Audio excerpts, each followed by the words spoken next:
नमस्कार दोस्तों। आइए आज हम एक नई शुरुआत करते हैं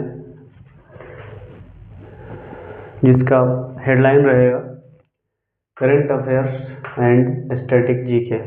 यानी कि इसमें करंट अफेयर्स और स्टैटिक जीके दोनों रहेगा, आधा करंट अफेयर्स आधा स्टैटिक जीके। तो आइए देखते हैं। हमारा सवाल ये है कि विश्व पृथ्वी दिवस, जो कि करंट अफेयर्स भी है और एक जीके का प्रश्न भी बनता है कि विश्व पृथ्वी दिवस कब मनाया जाता है। हमारा आंसर होगा 22 अप्रैल। ठीक है। तो 2025 का जो विश्व पृथ्वी दिवस का थीम है वो है कि आवर पावर आवर प्लानेट। ठीक है, आवर पावर आवर प्लानेट। इसका आयोजन जो है 2025 में किसने किया है? यूएसए, संयुक्त राज्य अमेरिका। ठीक है।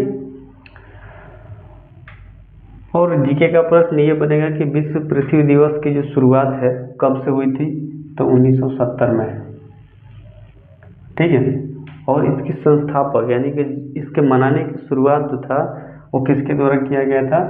गेलोर्ड नेल्सन के द्वारा। इसके संस्थापक कौन थे? गेलोर्ड नेल्सन। ठीक है। अगला प्रश्न है कि अटल पेंशन योजना की शुरुआत कब से हुई थी?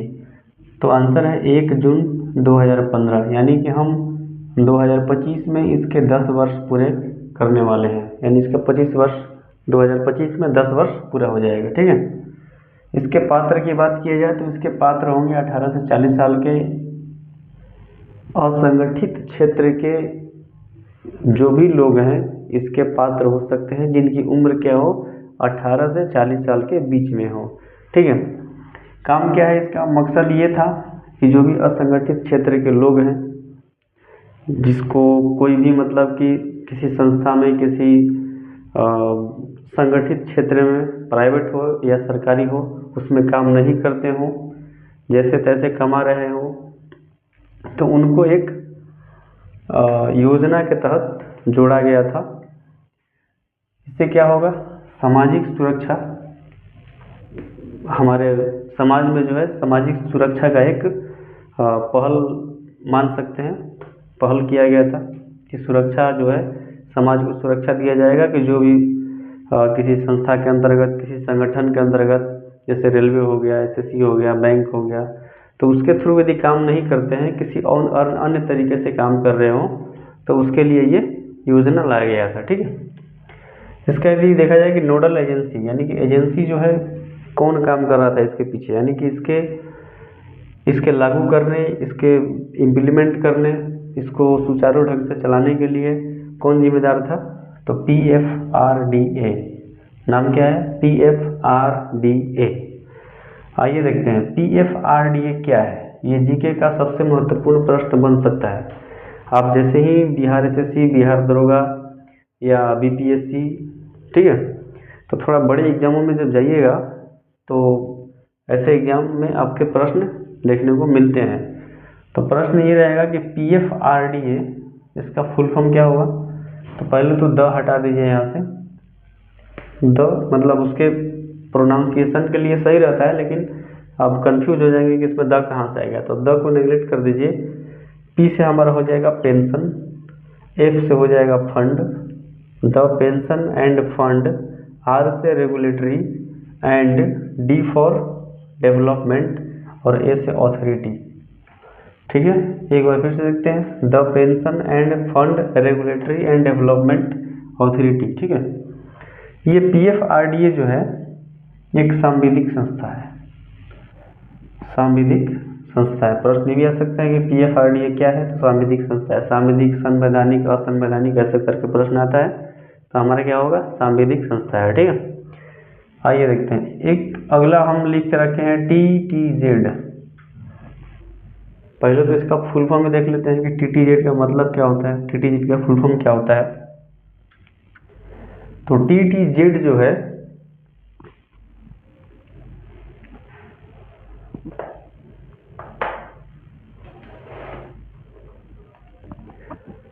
TTZ का फुल फॉर्म हो जाएगा ताज। ठीक है।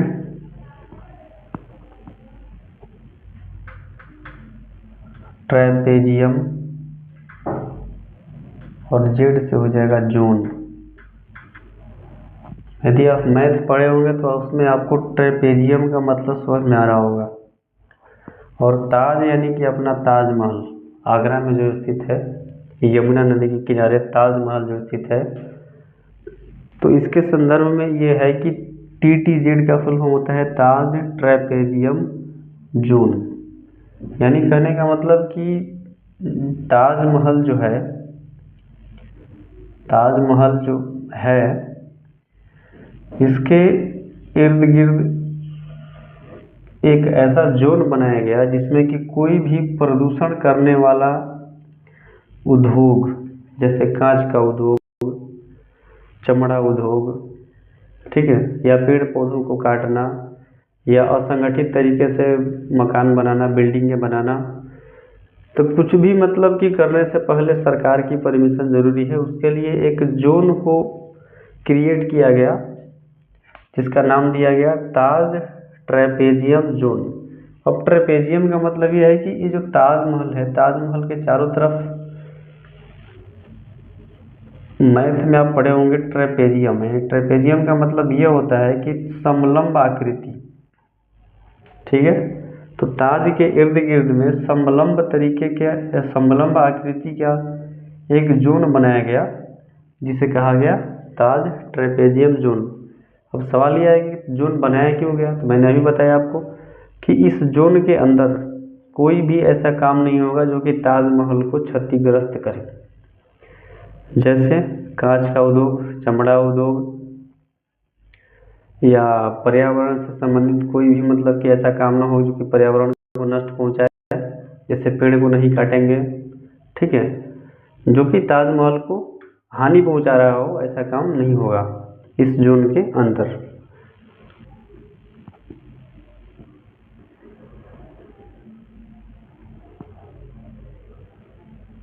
देखिए, अब जहाँ तक ताजमहल का सवाल है, तो ताजमहल सबसे पहला तो यमुना नदी के किनारे है, ठीक है। ताजमहल को बनवाया किसने था? शाहजहां, अपनी बेगम मुमताज महल की याद में। लेकिन इसको बनाया कौन था, वास्तुकार कौन था, ठीक है। तो ताजमहल का जो वास्तुकार था उस्ताद अहमद लाहौरी, नाम क्या था? उस्ताद अहमद लाहौरी, ठीक है। ये हमारा जीके का प्रश्न हो गया। करेंट अफेयर्स का इसमें ये प्रश्न है कि हमारा जो ये संस्था है नीरी, आप नीचे देख रहे होंगे, ये नीरी जो लिखा गया है NEERI, इसमें क्या किया है कि अभी अभी एक रिपोर्ट पेश करने के लिए बोला है। CSIR के अंतर्गत काम करता है, तो CSIR ने नीरी को बोला है कि एक रिपोर्ट आप पेश करके दीजिए कि जो TTZ लागू किया गया था वो कितना हद तक लागू हो पाया है, कितना हद तक उपयोगी है, और कितना हद तक वो काम कर रहा है वहाँ पर, ठीक है। तो ये TTZ इसीलिए इस पर चर्चा का विषय अभी बना हुआ है हाल फिलहाल में, इसके लिए इसको आप ध्यान रखेंगे। TTZ बहुत ही इंपॉर्टेंट है, आपके एग्जाम में कहीं कहीं देखने को मिलेगा ये, ठीक है। अब ताजमहल का प्रश्न है, तो यहाँ लिख दिया हूँ कि ताजमहल यूनेस्को की सूची में कब शामिल हुआ? 1983 में। तो आप कोई भी टॉपिक जब आप पढ़ते हैं तो उसके रिलेटेड इर्द गिर्द जो भी प्रश्न बन सकता है आप बनाइए, आपके एग्जाम में आसानी होगी प्रश्न को हल करने में, ठीक है। आइए आगे देखते हैं। अगला है कि नीरी, अभी मैंने बताया national environmental engineering research institute, ये सीधा सीधा फुल फॉर्म पूछेगा यदि पूछेगा आपसे तो। अब CSIR है तो ये इम्पोर्टेंट है, C for council of scientific, I for industrial और R फॉर रिसर्च। ये इम्पोर्टेंट इसलिए है क्योंकि इसका जो हेडक्वार्टर है वो कहाँ पे है? नागपुर में है। किसका? CSIR का, ठीक है। स्थापना कब हुआ था? 1958 में। CSIR का हेडक्वार्टर नागपुर में, स्थापना 1958 में। और इसके पदेन अध्यक्ष जो होते हैं, ये आप ध्यान रखेंगे, CSIR का पदेन अध्यक्ष जो होते हैं वो भारत का प्रधानमंत्री होता है। CSIR का पदेन अध्यक्ष कौन होता है? प्रधानमंत्री। ठीक है। अगला देखिए, world book and copyright day कब मनाया जाता है? 23 अप्रैल को मनाया जाता है।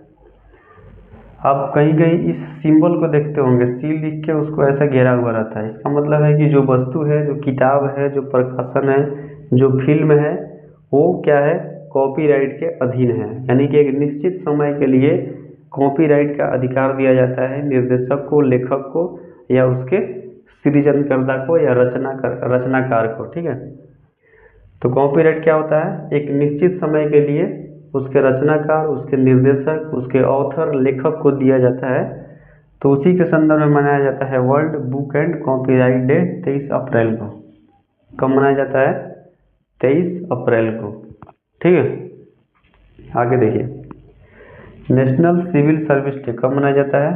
21 अप्रैल। ध्यान रखेंगे, कब मनाया जाता है? 21 अप्रैल। ठीक है। आगे देखिए, भारत के मुख्य आर्थिक सलाहकार कौन है? मुख्य आर्थिक सलाहकार अभी हाल ही में बने हैं अनंत नागेश्वरन। अनंत नागेश्वरन।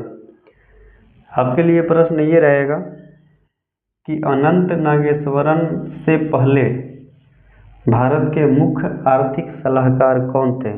वर्तमान में तो ये हैं अनंत नागेश्वरन, इनसे पहले कौन था? आप कमेंट में ये लिख के बताएंगे आप। अगला प्रश्न है कि WEF वर्ल्ड इकोनॉमिक फोरम यानी कि विश्व आर्थिक मंच, हिंदी में क्या बोलते हैं? वर्ल्ड इकोनॉमिक फोरम, हिंदी हो जाएगा इसका विश्व आर्थिक मंच। ठीक है। इसके जो संस्थापक थे उन्होंने इस्तीफा दे दिया। विश्व आर्थिक मंच यानी कि वर्ल्ड इकोनॉमिक फोरम। ठीक है। इसके संस्थापक जो थे इन्होंने इस्तीफा दे दिया। उनका नाम क्या है? Klaus Schwab. नाम क्या है? Klaus Schwab. ठीक है। WEF का हेडक्वार्टर कहाँ पे है? जेनेवा में। जेनेवा कहाँ पे है? स्विट्जरलैंड में।